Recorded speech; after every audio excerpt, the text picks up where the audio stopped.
Thousands of Russian troops are at the border ready to invade Ukraine. The price of chocolate is skyrocketing, and Oklahoma's grocery tax might be going away soon. This is OU Nightly.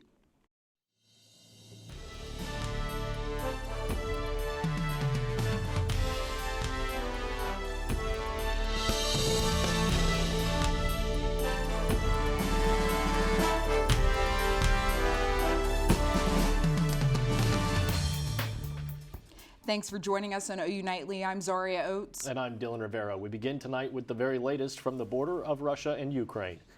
Tensions continue to rise, and as many as 100,000 Russian troops are currently placed along the border.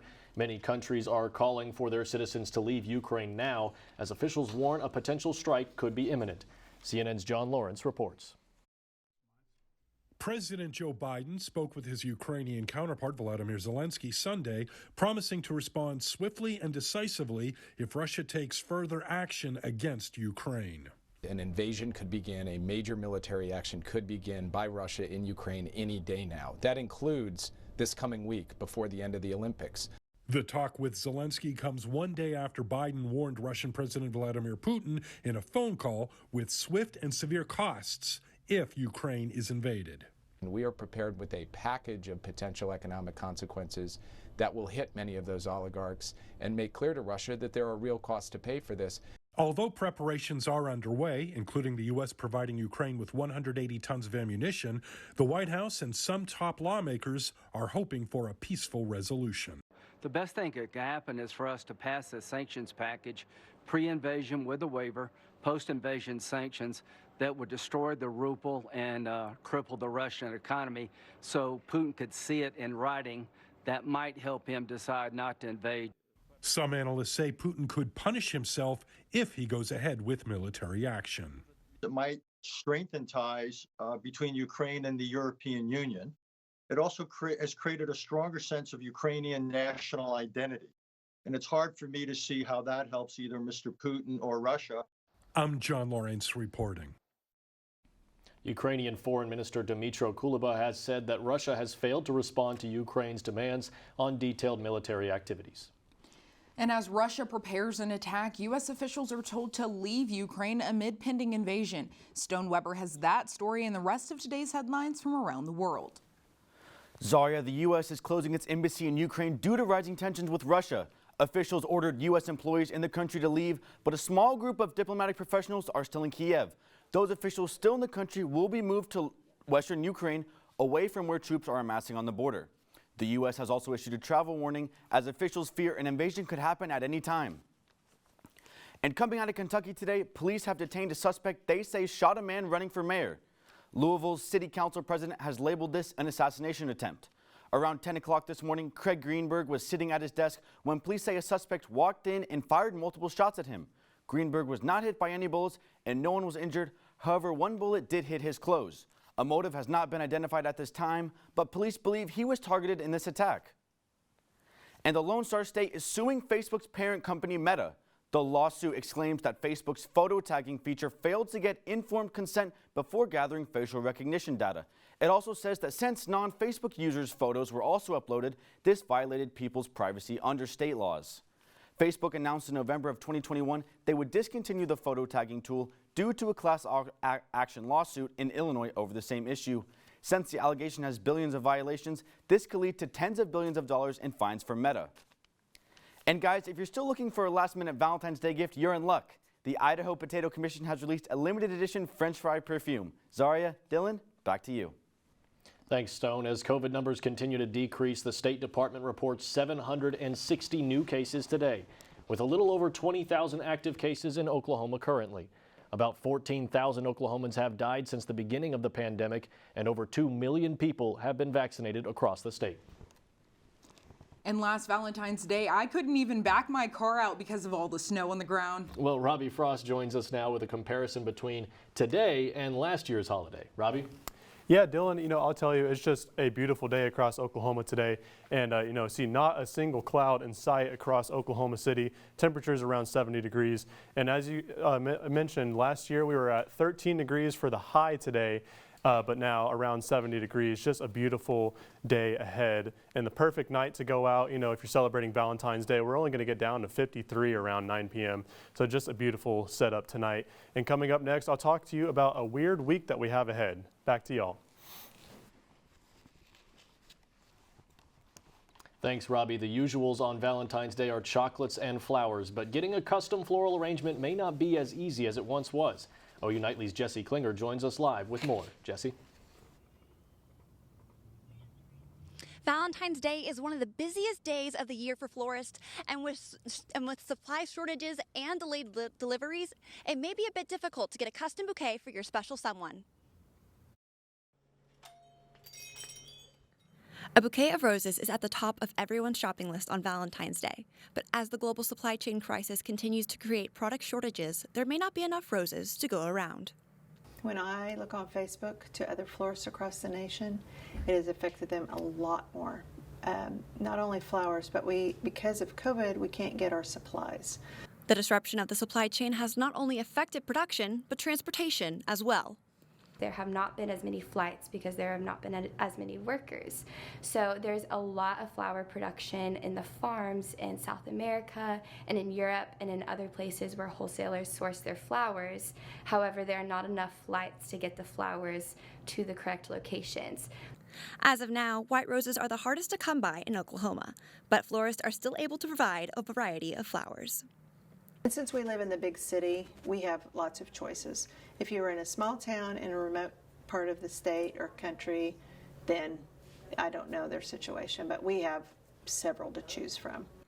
High demand also creates inflation in flower prices, and in some areas of the country, a bouquet of red roses may cost you up to $100.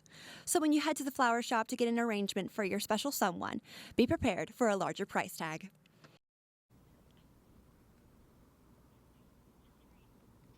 Now, Zaria, Dylan, my flowers are fake, but if you want some real ones, florists are predicting that Mother's Day will have the same issues as Valentine's Day, so it's best to order ahead.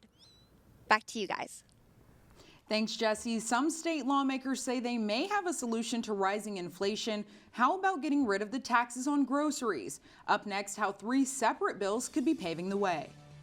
And cutting the tax may be the only way to save money on Valentine's Day chocolates. We'll explain when OU Nightly continues.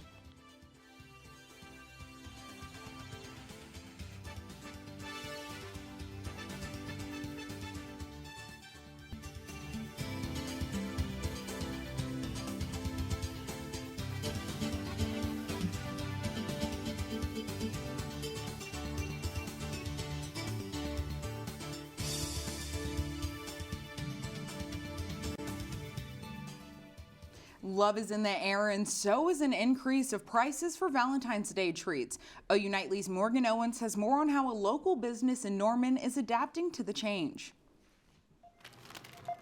While the idea of exempting or reducing grocery sales tax in Oklahoma is not new, recent support from legislators and the governor have drawn in more attention. We can and we should do more for Oklahoma families.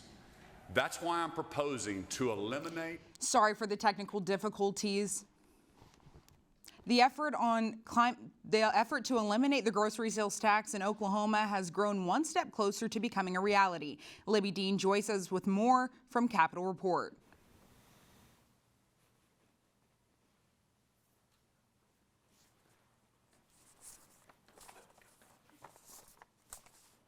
While the idea of exempting or reducing grocery sales tax in Oklahoma is not new, recent support from legislators and the governor have drawn in more attention.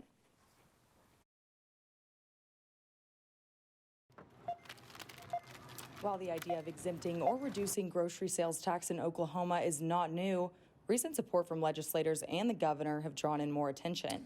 We can and we should do more for Oklahoma families. That's why I'm proposing to eliminate the grocery tax. 3 separate bills have been filed in support from State Representatives Sean Roberts and Emily Virgin, alongside Oklahoma Senate President Pro Tempore Greg Treat. The passing of any of these bills would give financial relief for Oklahomans all over the state. It'd help everyone, especially with all the inflation and everything going on. Some of these older folks, they have a hard time buying groceries anyway. One bump in the road is the impact this would have on municipalities because of the large role sales tax plays in providing revenue for cities. That the problem is for municipalities is that we are solely funded on sales tax in the state of Oklahoma. And so removing any of that means that we're actually removing money for fire, police, roads, sewer, and all the other things that municipalities do. Oklahoma is one of the 13 states that has this tax, and the ultimate goal of all three pieces of legislation is to abolish it. Now, Zaria and Dylan, I sure would like to save some money next time I make a Target run. Yeah, so would I, Libbey. Let's try that story again. Love is in the air, and so is an increase of prices for Valentine's Day treats. OU Nightly's Morgan Owens has more on how a local business in Norman is adapting to the change. The business of love costs big bucks. According to Fox Business, on average, consumers will spend $175 on Valentine's Day gifts. Whether that be chocolate, flowers, or dinner, people will spare no expense for Valentine's Day. Apple Tree Chocolate on Main Street is in their busiest season selling Valentine's Day treats. Chocolate-covered strawberries and custom-made truffle boxes are just two of the specials going on. It's definitely been busy enough this year. We've been working on like strawberry pre-orders and orders in general for like 2.5 weeks now, so definitely a big event. This year may look a little different with inflation increasing chocolate prices. The U.S. Bureau of Labor Statistics is reporting an almost 1% increase in food within the last month. I know that there are a lot of people that do chocolate stuff for Valentine's Day. I think we probably do it a lot cheaper, but there's a lot quite expensive out there, Definitely. Norman resident Scott Backus shops yearly at Apple Tree Chocolate to support their local business, but has yet to notice a price difference. I'm not worried about the price because I know the quality that I'm getting makes whatever I'm getting worth it. As inflation continues to soar, the hopes for local business support does as well. Morgan Owens, OU Nightly. Apple Tree Chocolate on Main Street is open until 9 tonight if you still need to pick up a last-minute gift. Up ahead, a Norman lawyer is implementing a safe space for women to work in the area. Find out more about the Teak Workspace when OU Nightly returns. And Robby, in true Oklahoma fashion, we could be looking at all 4 seasons this week. What should we expect for tomorrow? So tomorrow we're looking at a little bit of fire weather, and then followed by that on Wednesday, we're looking at a severe weather threat centered over central and eastern Oklahoma. Definitely something to look out for.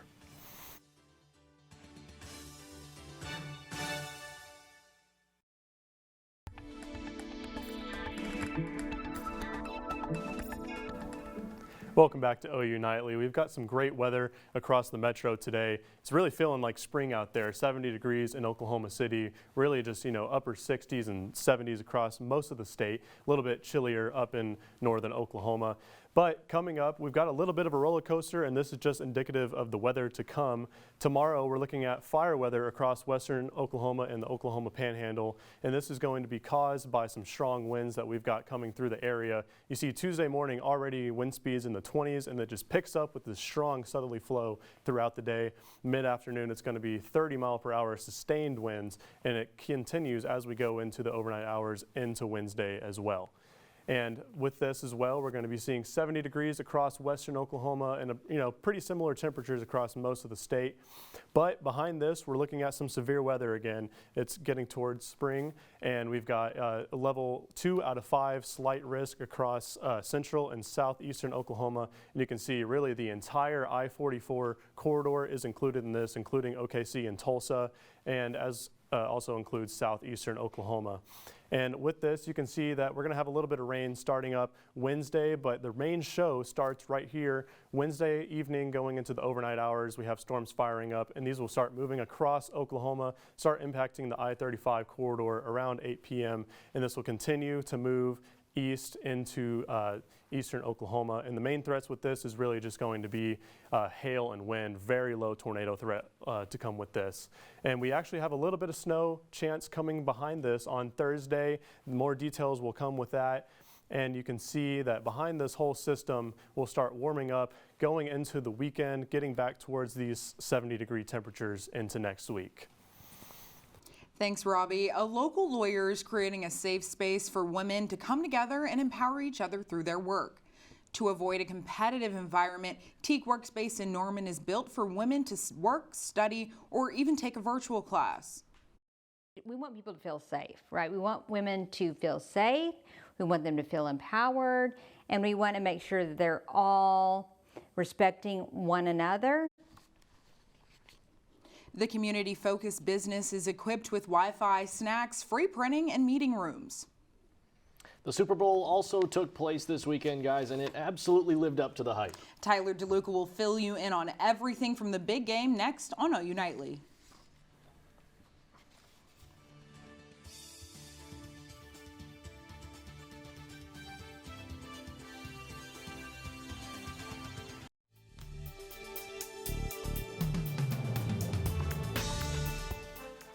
Hello, welcome back to OU Nightly. I am Tyler DeLuca, and it is time for sports. Both senior basketball teams had big away games on the hardwood this weekend, and we're going to start with the men's side, who traveled to Lawrence for a battle with number 8 Kansas. Jordan Goldwire put up 20 points, but the Sooners were not able to complete the upset. Kansas held off for a 71-69 win, and Coach Porter Moser talked about how close is frankly not close enough. So, where we go forward is how we set the bar. Yeah. It's to come close. I mean, we played 2 of the top 10 teams in the country the last 5 days. Beat 1, and we were right there in the best atmosphere in college basketball. And we can't just be satisfied. We got to be greedy in terms of keep getting better and chasing this thing because, I don't want the bar to be like everyone be telling our guys it's good to come close. The men's team is back in action tomorrow night versus Texas at 6 in the LNC. Women's basketball also went on the road to face a ranked opponent, but we're not nearly as close as the men's side. OU traveled to Austin for a battle with the number 16 ranked Longhorns, and the Sooners would go down big in the third quarter and were just not able to come back. OU would lose 78-63 and drop to number 15 in the national rankings. Unlike the basketball team, softball was able to go undefeated this weekend to open their season. The Sooners have started 5-0, including a win over number 3 UCLA. OU completed the weekend with a run rule win over UC San Diego. Next up for the Sooners is McNeese State on Friday. And no heartbreak today for men's golf, just broken records. Chris Gotterup tied a program record today with a 14-under score. That performance ties Garrett Reband's program record set in 2018. This was enough to put Gotterup at the number 1 overall spot in the Puerto Rico Classic at the end of today. And the craziest NFL playoffs I have ever seen concluded last night with the Super Bowl to live up to that hype. The Los Angeles Rams outlasted the Cincinnati Bengals to win it all 23-20. The Rams were able to march down the field and complete a 79-yard drive to take the 3-point lead with a Stafford touchdown to Cooper Kupp. However, they did leave the Bengals with 1:25 left on the clock, but it would not matter. Aaron Donald and Von Miller led the D-line pursuit and took down Joe Burrow, sealing the game with a sack. Cooper Kupp would go home with game MVP. I don't know what it was. There's just this vision that God revealed to me that we were going to come back. We were going to be a part of a Super Bowl. We were going to win it. And somehow I was going to walk off the field as the MVP of the game. And can you imagine winning the Super Bowl and it not even being the most important moment of your day? Well, Rams wide receiver Van Jefferson did not have to imagine. Midway through the Super Bowl, Jefferson's wife went into labor, and he didn't even know. His wife, Samaria, told the Rams to not tell him if she was to go to the hospital and for him to go play. And that he did, bringing in 4 catches and a ring. And if you do not have a date tonight for Valentine's, I have something to keep you busy. Tune in to Sooner Sports Pad on Bali Sports at 7:30. Dylan and Zaria, back to you. Thanks, Tyler. Might have to tune in or maybe head over to Peretz Coffee. The coffee stop has been open for just a couple of weeks now. Find out how late-night coffee drinkers are being accommodated up ahead on OU Nightly.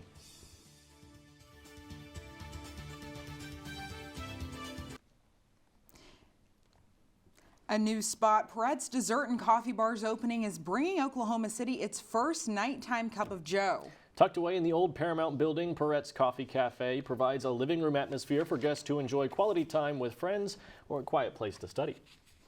Peretz is located at 701 West Sheridan on the 2nd floor.